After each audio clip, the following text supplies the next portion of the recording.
It's time to be serious! Hi and welcome back to the Zoe Marley channel, the #1 place for aspiring authors to learn the art of how to tell their story.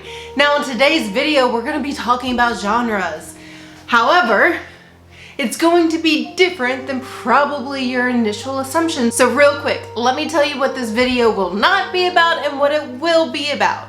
So, I will not be giving you an entire list of all the genres and subgenres in the world and help you to find what they are. And at the end of the day, I'm going to make the assumption that if you're a writer, you are also a reader and you have walked into a bookstore and you have gravitated towards a specific section the majority of the times that you walk into the bookstore. What this video will be about is it is going to be about how, as either a fantasy or sci-fi aspiring author, you can use genres to kind of mix it up a little bit. So very quickly, let's list the fantasy genres. You either have your high fantasy or your low fantasy, which I've described in this video over here.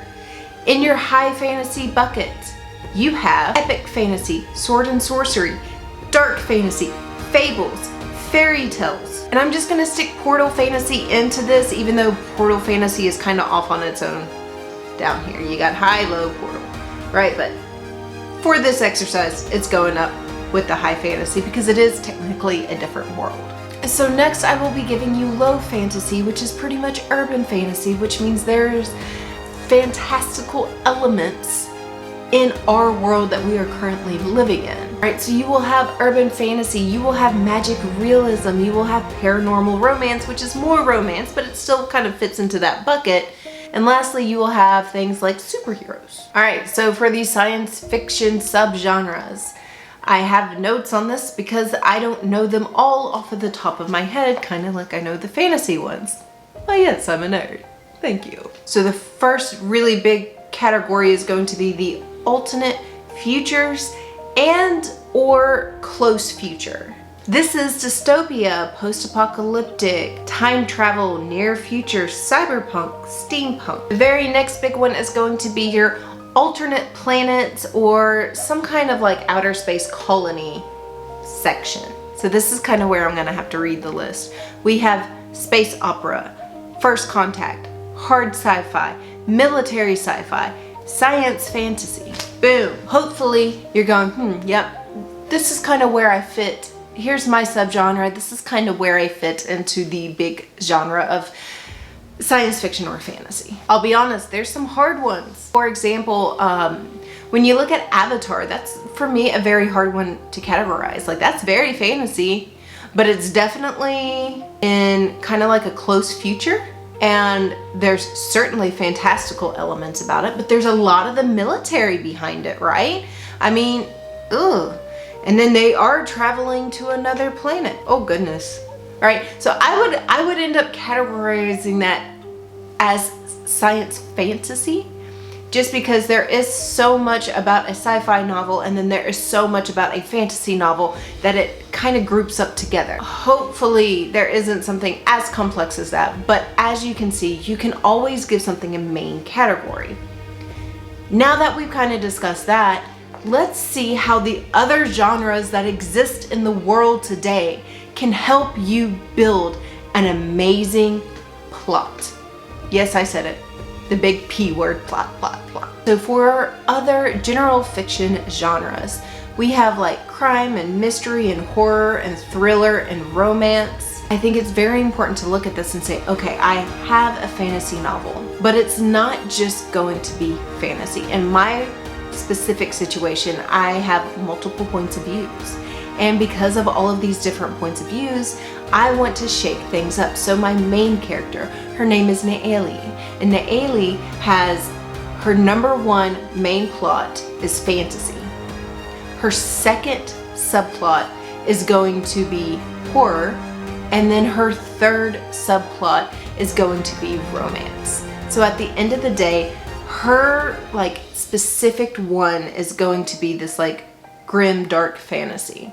That is what I think the overall book is, and because she's my main character, I want her story to represent it the most. My second main character, his name is Bryce, and Bryce is kind of different. His number one thing, and yes, he is in this fantasy world, he is in this fantasy setting, but the way his plot is structured is similar to that of a crime novel. His subplot is romance. My third point of view, her name is Meredith, and her biggest thing is romance.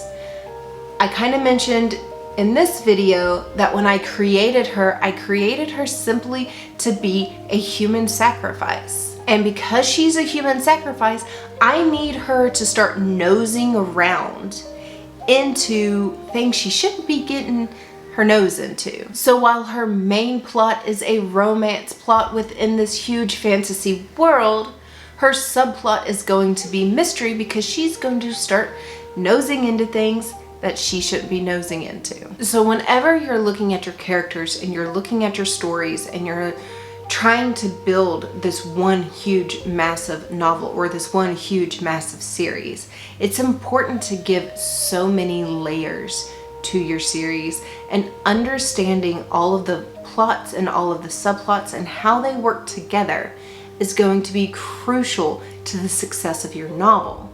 So there is such thing as having too many, and if you are a brand new author, I'm going to suggest to keep it as simple as you can. You can always build, but if you get so muddled up into all of these details because you want to create this massive, huge, epic fantasy, just be aware that there's a risk with that. And that is that you never start or you get stuck all the time. And so if you keep it simple and then later on say, hey, I would really like to add this subplot into this, I think I can weave it in here. It's going to add depth. It's going to add layers. That is awesome. You're going to go through many drafts of your novel. You're never going to get it right the first time. It's just not going to happen. And that's okay. And this allows us to make the changes to make our novel better. So if you're getting overwhelmed and you're like, oh my gosh, what should I do here? What should I do there? Keep it simple. Start writing right now or never. All right, so if you got value from this video, I want you to hit that like button. And if this is your first time seeing one of my videos, if this is your first time ever seeing me, my name is Zoe Marley. I've created this channel to help aspiring authors. And I am committed to bringing you guys 50 videos on writing tips and techniques to improve your writing. I hope to see you again soon, and thank you.